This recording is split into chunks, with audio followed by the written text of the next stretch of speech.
안녕하십니까. 2023년 3월 9일 목요일입니다. 코페스 동반자 채널에서 오늘은 독일, 호주 생산 복서 장갑차 300여 대 도입, 레드백 결정의 찬물, 이런 주제로 말씀을 드리기로 하겠습니다. 최근 호주 언론들이 호주 육군이 호주 정부에 국방 전략 검토 보고서를 제출했고, 그 보고서 내용에는 호주 육군이 도입하기로 한 전투 장갑차가 한국산 레드백 장갑차가 독일산 링스 장갑차보다 성능이 우위에 있다, 한국산 레드백 장갑차로 된다는 내용이 포함됐다고 보도를 했었습니다. 그리고 하나도 그런 내용을 호주 육군으로부터 전달을 받았다고 합니다. 그러니까 모두 다 이제 레드백 장갑차가 3월 15일 날 홍보의 발표에 의해서 결정되는구나, 이런 생각을 하고 있을 때 유럽의 언론들이 놀라운 보도를 했습니다. 독일 정부가 독일에 있는 복서 장갑차 공장에 생산이 꽉 차 있기 때문에 호주에서 생산하는 복서 장갑차 300여 대를 30억 달러 상당가량 도입을 하기로 했다, 이런 보도를 한 겁니다. 이런 결정은 독일이 무대뽀로 막 하는 게 아니라 호주 정부가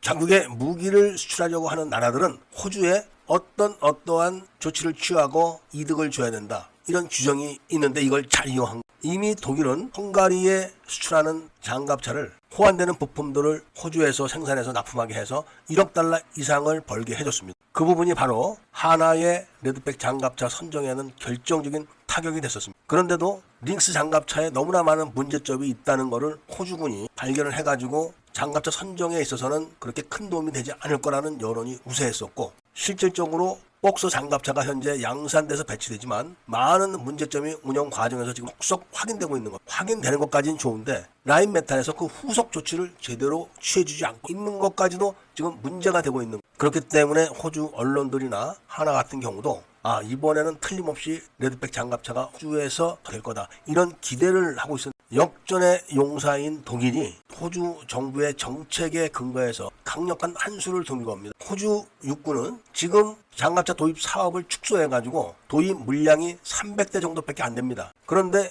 독일이 그 숫자만큼 호주에서 생산하는 복서 장갑차를 사가겠다, 이렇게 발표를 해버린 겁니다. 그렇게 되면은 호주는 앉아서 궤도형 장갑차 최신 버전을 공짜로 도입하게 되는 결과를 낳게 되는 겁니다. 한화나 한국 정부가 이런 조치를 호주에 취해줄 수 있는 능력과 여력이 있을까요?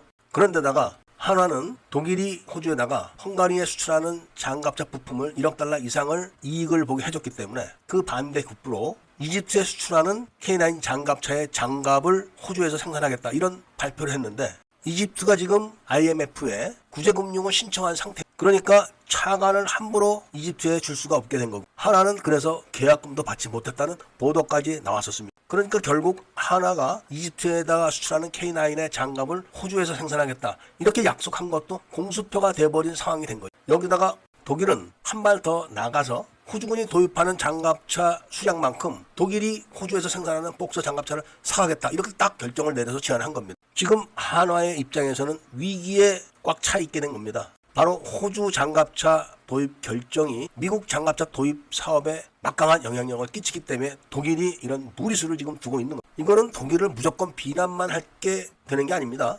어차피 비즈니스이기 때문에 하나가 국내에서 중소기업들의 영업권을 침해하는 것처럼 독일 라인메탈이 하나의 비즈니스 영역권을 침해하는 그런 행위에 불과한 겁니다. 얼마 전에 노르웨이가 K2 전차 도입을 포기하고 독일의 레오파드 2 A7을 결정한 것도 바로 폴란드에서 도입하는 이 전량이, 그러니까 수십조 원을 한국 정부가 폴란드에 전액 대출이나 보증을 해준다는 걸 알았기 때문에 노르웨이가 돈 내고 미쳤다고 우리가 사냐, 이래서 독일로 돌아선 겁니다. 그 소식이 루마니아로 전해지자마자 루마니아도 왜 우리만 현금 내고 사겠냐, 그래서 바로 미제 전차를 도입하는 걸로 결정을 해버린 겁니다. 비즈니스는 크던 작던 똑같은 겁니다. 이제는 호주 장갑차 선정 사업 최종 발표를 그냥 호주 정부의 선처만 바라는 결정이 내리기만 빌 수 없는 처지로 전락을 한 게 아닌가, 이런 생각을 안 할 수가 없게 된 겁니다. 레드백이 성능도 더 우수하고 가격도 더 저렴하다, 이런 호주 육군의 결정이 독일이 우리가 그냥 다 줄게, 이런 결정보다 더 우수할지는 두고 봐야 된다는 말씀을 드리면서